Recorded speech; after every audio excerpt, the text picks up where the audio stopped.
எனக்கு கூட தெரியுதா? ஓகே, வணக்கம். நான் உங்க டாக்டர் ஆஷா பேசுறேன். வர்ற சந்தோஷ அவசரத்துல பிரெக்னன்சி கார்டு எடுத்துட்டு வராம வந்துட்டாராம். அவரோட இது நெவர் கிவ் அப்னு ஒரு பின்னாடி ஒரு கவர் வச்சிருக்காரு. உண்மையாவே வாழ்க்கையில நம்பிக்கையும் விடாமுயற்சி இருந்தா இது நடந்துரும்ன்றதுக்கு இதுக்கு இல்ல, அவ லைஃப்ல எல்லாத்துக்கும் இது வெப்பார் போல இருக்கு. சூப்பர். ஆக்சுவலி ரொம்ப சந்தோஷமா இருந்துச்சு. ஆஃப் ஆயிடுச்சு, சாரி. ஓகே, ஆக்சுவலி 6 வருஷம் குழந்தை இல்லாம என்கிட்ட ட்ரீட்மெண்ட் வரும்போது அவர் யார்கிட்டயும் ஹோமியோபதி மருந்து சாப்பிட போறோம்னு கூட சொல்லாம வந்தேன் மேம். ஏன்னா சொன்னா இவ்வளோ ட்ரீட்மெண்ட் எடுத்தோம், நீங்க வந்து பெரிய இதுக்கு போங்க அப்படின்னு சொல்லி தான் சொல்லுவாங்கன்னு சொல்லிட்டு அவங்க ஒய்ஃப் இப்ப பேசும்போது எனக்கு உண்மையாவே என் மகள் பின்னாடி மாசம் ஆயிட்டு பேசினா அம்மா கிட்ட எப்படி பேசுவாங்க அப்படி பேசிட்டதுல எமோஷனலா நான் அப்படியே உருகிட்டேன். அவங்களோட சந்தோஷத்தோட ஒரு கண்ணீர்னு சொல்லுவாங்க, ஆனந்த கண்ணீர். அது கேட்கும் போது ஹாப்பியா இருந்தது. ஏதோ என் மகளே மாசமான மாதிரி. இன்னைக்கு எத்தனையோ பேர் இத்தனை வருஷத்துல மாசமா இருக்காங்க. பட் இன்னைக்கு ஒரு தாய்மை, நான் வந்து ஒரு பேரனோ பேத்தி எடுக்க போறேன்னா எப்படி ஒரு ஆனந்தமா இருப்பா அப்படி ஃபீல் பண்ணேன். அவங்க பேசும்போது ஸ்பீக்கர்ல கூட தான் பேசுறேன். உங்களுக்கு தெரிஞ்சிச்சா அவங்க பேசுறது? சொல்லுங்க, நீங்க சொல்லுங்க. 5 ஐஐ ஃபெயிலியர் ஆயிருக்கு. கல்யாணம் 6 வருஷம் முடிஞ்சு இது 7வது வருஷம். குழந்தை இல்லைன்னு போகாத ஹாஸ்பிட்டல்ல ஒரு குழந்தை வந்துட்டு ஏதோ ட்ரீட்மெண்ட் எடுத்து கன்சீவ் ஆனப்பையும் அது 4வது மாசத்துல தவற விட்டுட்டாங்க. நீங்களே சொல்லுங்க. அவர் நிறைய பேசினாரு. எனக்கு வந்துட்டு அவர் சொல்லணும், அது ஒரு அப்பா. அதாவது குழந்தை இல்லையா, அங்க போ இங்க போ ட்ரீட்மெண்ட்டுக்குன்னு எல்லா ஃப்ரெண்ட்ஸும் அட்வைஸ் பண்ணது போய் மேம் நான் அப்பா ஆயிட்டேன், என் ஒய்ஃப் மாசம் ஆயிட்டாங்க, எங்களுக்கு குழந்தை வரப்போகுது அப்படின்னு சந்தோஷமா சொன்ன அவரோட வார்த்தைகள் நான் கேட்கணும்னு நினைக்கிறேன். எல்லாருக்கும் வணக்கம். நான் ஆஷா லெலின் மேடம். நான் வந்து இன்னும் எனக்கு வார்த்தைகளே வரல. ஏன்னா நான் 6 வருஷம் கல்யாணம் ஆகி குழந்தை இல்லாம 2 பேரும் ரொம்ப சிரமப்பட்டோம். ரொம்ப கஷ்டம். குழந்தை இல்லைன்றது அந்த ஒரு கவலை வந்து என்னால சொல்ல முடியல. அவ்வளோ ஒரு சொந்த பந்தங்கள்ல எல்லாருக்கும் நமக்கு பின்னாடி கல்யாணம் ஆனவங்க எல்லாரும் குழந்தை கையில வச்சிருக்கும் போது ஐயோ நமக்கு ஒரு குழந்தை இல்லையேன்னு ஏக்கங்கள் ரொம்ப ரொம்ப அதிகம். ரொம்ப கஷ்டப்பட்டோம். நானும் என் மனைவியும். போகாத ஹாஸ்பிட்டல் இல்ல, செலவு பண்ணாத பணமும் இல்ல, நிறைய செலவு பண்ணணும். இங்கிலீஷ் ட்ரீட்மெண்ட் போன எல்லாரும் என்ன சொல்லிட்டாங்க, ஐவிஎஃப் போங்க, இல்ல அடுத்த ஸ்டெப் ஐவிஎஃப் தான் போகணும் அப்படின்னாங்க. நாங்க வந்து ஐவிஎஃப் 5 ட்ரை பண்ணோம். ட்ரை பண்ணி எங்களால சக்சஸ் ஆகல.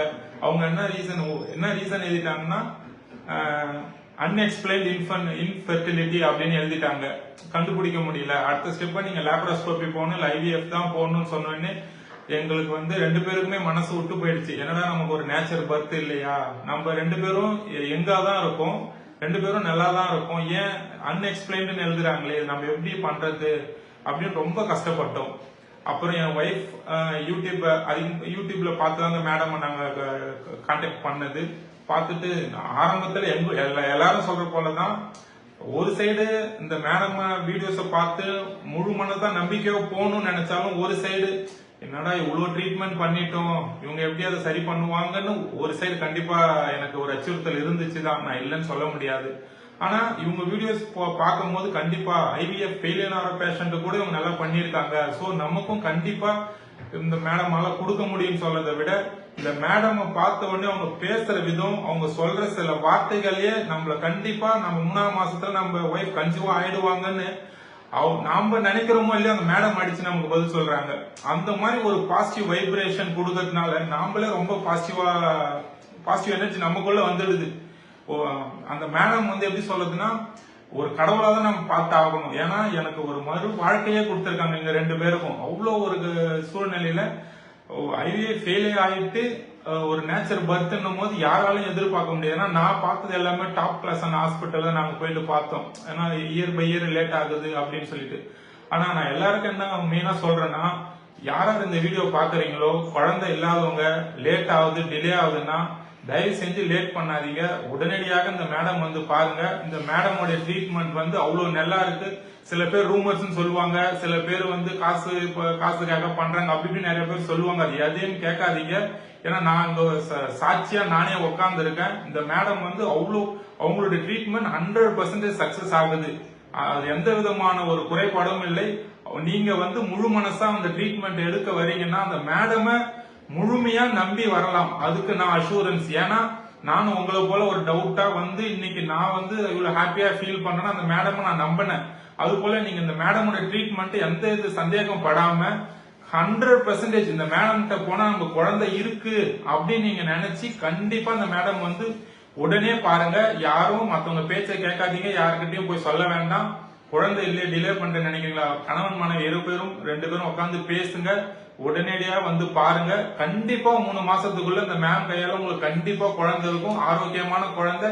அவங்க ரொம்ப ரொம்ப ஒன்னும் சொல்ல எனக்கு வார்த்தைகள் இல்லை. கையை கொடுக்கல, அதை கையை கொடுக்க, இந்த கைய போதும். நீங்க வந்து சீரியஸா என்ன சொல்றீங்களா, நீங்க என்னை வந்து டாக்டரா மாத்தி என்னை இப்போ ஒரு அக்காவா நினைச்சு என் அம்மாவா நினைச்சு அப்ப கடவுள் லெவலுக்கு வச்சு நான் வந்து இதுக்கு படிச்சிருக்கேன். கடவுள் என் மூலியமா உங்களுக்கு நடத்துறாரு. உங்களோட அதீத அன்பு மரியாதை எனக்கு புரியுது. கண்டிப்பா மேம். இல்ல எவ்வளவு பேர் குழந்தை இல்லாம கஷ்டப்படுங்க, உடனடியாக வந்து ஆஷாலினின் மேடம் பாருங்க. அவங்க வந்து தெய்வத்தின் மறுபிறவு. அவங்க கண்டிப்பா உங்க கையால குழந்தை உண்டு. யாரும் யோசிக்காதீங்க. கண்டிப்பா வாங்க வாங்க. எல்லாருக்கும் நன்றி.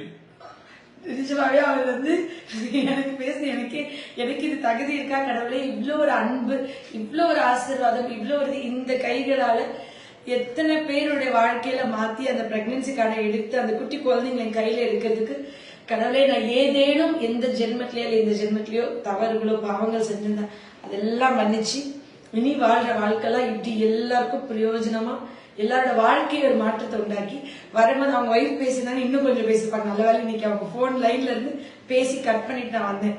இவர் பேச உண்மையாவே எனக்கு என்ன பயத்தை கொண்டு வர்றாருன்னா, நம்ம இதுக்கு இன்னும் ஒழுங்கா இருக்கணும், இன்னும் கரெக்டா இருக்கணும், இன்னும் தகுதியாக்கிக்கணும், இது இன்னும் நான் என்ன பண்ணணும், நான் எப்படி கரெக்டா இருக்கணும்ன்ற எனக்கு ரெஸ்பான்சிபிலிட்டி தலையில அப்படி போட்டு அமுக்குற மாதிரி இருக்கு. அது ஐம் ஓவர்வெல்ம்ட். ஆனா அவர் வந்துட்டு என் மேல அந்த டாக்டர்ன்ற மரியாதையோட ஃபர்ஸ்ட் வந்தாங்கல்ல, இன்னைக்கு வந்து அன்பு அவங்க குடும்பத்துல ஒரு தேவை ஏத்துக்கிட்டாங்க. அந்த அன்பு தான் அவர் இப்படி பேசுறாரு. எல்லாருக்கும் இதே மாதிரி கடவுள் அமைதியும் சமாதானமும் எந்த குறையும் இல்லாம பிள்ளை செல்வம அள்ளி அள்ளி கொடுத்து எல்லாரும் குழந்தையோட வாழணும்னு நான் வேண்டிக்கிறேன். Love you all. நன்றி. நான் முட்டை சொல்லல, அப்படின்னு சொல்லிக்கிறேன்.